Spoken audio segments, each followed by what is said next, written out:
और बड़ी खबर, अमेरिका और ईरान के बीच एक बार फिर से शांति वार्ता हो सकती है। इस वार्ता में ईरान की तरफ से विदेश मंत्री अब्बास अराक्ची और अमेरिका से राष्ट्रपति ट्रंप के सबसे भरोसेमंद विटकॉफ और कुशनर शामिल हो सकते हैं। वहीं उपराष्ट्रपति जेडी वांस को स्टैंड बाय में रखा गया है और इस मुलाकात के लिए ईरान के विदेश मंत्री अराक्ची रावलपिंडी भी पहुंच चुके हैं। उनके साथ एक डेलीगेशन भी पहुंचा और वहीं विटकॉफ और कुशनर भी अमेरिका से रवाना होने के लिए तैयार हो चुके हैं। अमेरिका और ईरान के बीच में दूसरे दौर की वार्ता कब होगी, इसका एजेंडा क्या होगा, यह अभी तक साफ नहीं हुआ है। बताया जा रहा है कि दूसरे दौर की वार्ता का रास्ता राष्ट्रपति ट्रंप के अनिश्चितकाल के लिए सीज़फायर बढ़ाए जाने के फैसले के बाद निकला है। तो प्रेसिडेंट ट्रंप पहले ही कह चुके हैं सीज़फायर को लेकर के अभी फिलहाल उन्होंने एक्सटेंशन दे दिया है, लेकिन ईरान ये चाहता है कि अनिश्चित काल के लिए ट्रंप पहले ये ऐलान करे तब जाकर के दूसरे दौर की बातचीत होगी। दूसरी शर्त ईरान की ये भी है कि जो हॉर्मुज में नाकेबंदी अमेरिका ने कर रखी है उसे भी वहां से अमेरिकी सैनिकों को हटाए, तब बात होगी।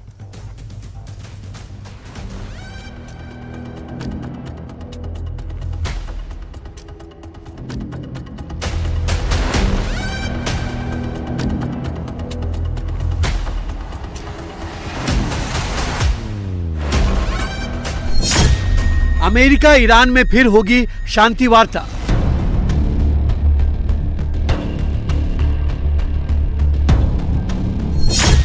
पाकिस्तान पहुंचे ईरानी वार्ताकार, यूएस डेलीगेशन का इंतजार।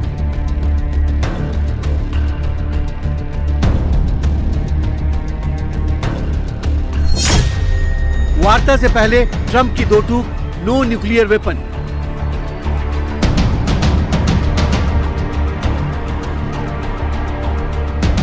अमेरिका और ईरान के बीच पहले दौर की शांति वार्ता फेल होने के बाद एक बार फिर दोनों देशों के बीच वार्ता होने जा रही है। दूसरे दौर की वार्ता भी पाकिस्तान की राजधानी इस्लामाबाद में ही होगी।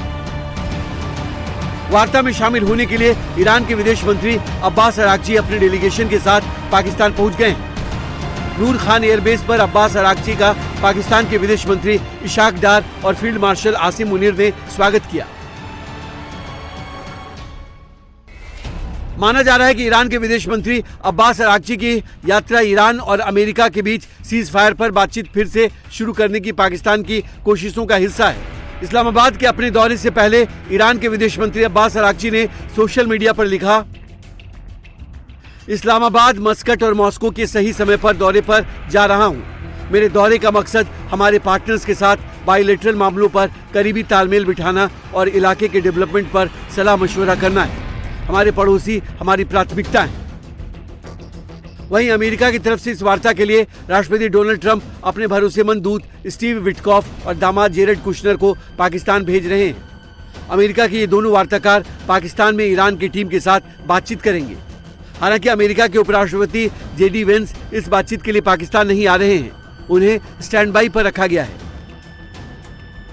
व्हाइट हाउस के प्रेस सेक्रेटरी कैरोलिन लेविट का कहना है कि राष्ट्रपति ट्रंप ईरान सरकार को एक और मौका देना चाहते हैं। Well, look, as you know, and I spoke about it earlier this week, the president was flexible in granting an extension of the ceasefire throughout this time. The president has decided to dispatch Special Envoy Witkoff and Jared Kushner back to Islamabad. The Iranians want to talk. They want to talk in person. And so the president is, as I've said many, many times to all of you, always willing to give diplomacy a chance. So Steve and Jared will be heading to Pakistan tomorrow to hear the Iranians out. We hope progress will be made, and we hope that positive developments will come from this meeting, and we will see. And the president, the vice president, the secretary of state will be waiting here in the United States for updates, and the vice president, I understand, is on standby and will be willing to dispatch to Pakistan if we feel it's a necessary use of his time. इस बीच राष्ट्रपति Trump ने एक बार फिर साफ कर दिया है कि ईरान के पास किसी भी कीमत पर परमाणु हथियार नहीं हो सकते। ईरान में इस वक्त नेता कौन है हमें पता नहीं है। यही वजह है कि वार्ता में इतना वक्त लग रहा है। They're delaying it because we don't know who to deal with. They are in, they know who the leader is in this country. We don't know who the leader is in Iran. Because remember, regime change. Khomeini is gone. He's gone to greener pastures. He's gone, and all of his team is gone. Then a second group came in. They're all gone. And now you have the third group. And they're a little concerned about being gone too. इस बीच America Iran में दूसरे दौर की वार्ता से पहले Hormuz strait पर America ने नाकेबंदी और सख्त कर दी है। अमेरिका के रक्षा सचिव पीट हेग्सेथ का कहना है कि अमेरिकी नौसेना की परमिशन के बिना कोई भी जहाज होर्मुज से दुनिया में कहीं भी नहीं जा सकता। अमेरिका नाकेबंदी को और पुख्ता करने के लिए जल्द ही यहाँ एक और विमान वाहक पोत तैनात करेगा। The United States has imposed an ironclad blockade that grows more powerful by the day. From the Gulf of Oman to the open oceans, our Navy is enforcing this blockade without hesitation or apology. I'll say this, every ship that the U.S. believes meets our criteria, either Iranian ships or to and from Iranian ports, has been turned around. As of this morning, 34 total. Non-Iranian vessels are allowed to transit, and many have, including overnight. Not only is the blockade growing, in fact, a second aircraft carrier will join the blockade in just a few days. No one sails from the Strait of Hormuz to anywhere in the world without the permission of the United States Navy. To the regime in Tehran, the blockade is tightening by the hour. We are in control. Nothing in, nothing out.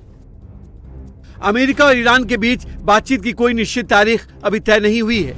America के रक्षा सचिव पीट हेग्सेथ के बयान से साफ है कि अगर दूसरे दौर की वार्ता भी फेल हुई तो होर्मुज स्ट्रेट को लेकर अमेरिका और ईरान के बीच में जबरदस्त तनाव हो सकता है। इस बीच पाकिस्तान की राजधानी इस्लामाबाद एक बार फिर छावनी बन गई है। अमेरिका और ईरान के बीच रुकी हुई शांति वार्ता को फिर से शुरू कराने की कोशिशों के बीच शहर में लॉकडाउन लगा दिया गया है। कड़े पहरे और सड़कों की नाकेबंदी ने आम नागरिकों का जीना मुहाल कर दिया है। लोग अपनी ही राजधानी में खुद को कैद महसूस कर रहे हैं। कारोबार ठप है, जरूरी सामानों की किल्लत हो गई है और आम जनता के बीच प्रशासन के खिलाफ गुस्सा बढ़ता जा रहा है। इसके बावजूद पूरे शहर को सुरक्षा के कड़े घेरे में रखा गया है। तो लोगों को प्रॉब्लम का सामना करना पड़ रहा है। ये मेन जो है रोड जो है ये बंद है। तो सबसे मेन मसला जो है ये रोडों का है, क्योंकि पिछले 3 दिनों से ये रोड बंद है और वफद का भी कोई पता नहीं है कि आ रही है या नहीं आ रही। तो अगर आ रही है तो अच्छी बात है।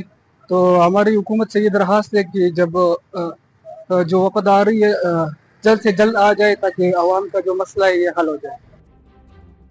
अमेरिका ईरान के बीच में मध्यस्थता की पहल करके पाकिस्तान बुरी तरह फंस गया है, क्योंकि ईरान अमेरिका की शर्तों के आगे झुकने को तैयार नहीं है और ट्रंप पाकिस्तान पर बार बार ईरान को झुकने का दबाव डाल रहे हैं। तो अमेरिका और ईरान के बीच होने वाली दूसरे दौर की वार्ता को लेकर के जबरदस्त कंफ्यूजन है। ईरान का डेलीगेशन पाकिस्तान पहुंच चुका है और वहीं अमेरिकी डेलीगेशन अभी तक अमेरिका में ही है। ईरानी विदेश में अब्बास अरागची इस्लामाबाद में हैं और वहीं अमेरिका के जो उपराष्ट्रपति हैं जेडी वेंस, वो राष्ट्रपति ट्रंप ने उन्हें स्टैंड बाय में रखा है फिलहाल सेकंड दौर की बातचीत को लेकर। दोनों देशों के बीच में वार्ता कब होगी, कहां होगी और किन किन मुद्दों पर होगी, ये अभी तक तय नहीं हो पाया है। तो वही हॉर्मुज स्ट्रेट को लेकर एक बार फिर से ट्रंप सख्त हो गए हैं। ट्रंप उन छोटी नावों को तबाह करने की धमकी दे रहे हैं जिनका इस्तेमाल ईरानी हॉर्मुज में बारूदी सुरंगें बिछाने के लिए कर रहे हैं। ये धमकी तब आई है जब ईरान के अर्धसैनिक रिवॉल्यूशनरी गार्ड ने ऐसी ही छोटी नावों का इस्तेमाल करके हॉर्मुज स्ट्रेट से गुजर रहे 2 मालवाहक जहाजों को जब्त कर लिया है। अमेरिका के रक्षा सचिव पीट हेग्सेथ ने कहा कि राष्ट्रपति ट्रंप ने अमेरिका की नौसेना को यह अधिकार दिया है कि वो ईरान की किसी भी तेज रफ्तार नाव को नष्ट कर दे। President Trump has authorized the United States Navy to destroy any Iranian fast boats that attempt to put mines in the water or disrupt passage through the Strait of Hormuz, to shoot and kill. Our commanders have clear rules of engagement. If Iran is putting mines in the water or otherwise threatening American commercial shipping or American forces, we will shoot to destroy. No hesitation, just like the drug boats in the Caribbean. Iran के supreme leader Mustafa Khamenei को लेकर एक बेहद चौंकाने वाली खबर आई है। The New York times की एक रिपोर्ट में दावा किया गया है कि अमेरिकी हमले में मुस्तफा खामेनेई गंभीर रूप से जख्मी हैं। उनकी एक टांग का 3 बार ऑपरेशन हुआ है और अब उन्हें कृत्रिम यानी कि नकली टांग का इस्तेमाल करना होगा। उनके हाथ का भी ऑपरेशन हुआ है और वो धीरे धीरे ठीक हो रहा है। उनका चेहरा और होंठ बुरी तरह से जल गए हैं, जिससे उन्हें बोलने में भी काफी दिक्कतों का सामना करना पड़ रहा है और साथ ही उन्हें प्लास्टिक सर्जरी की जरूरत पड़ेगी।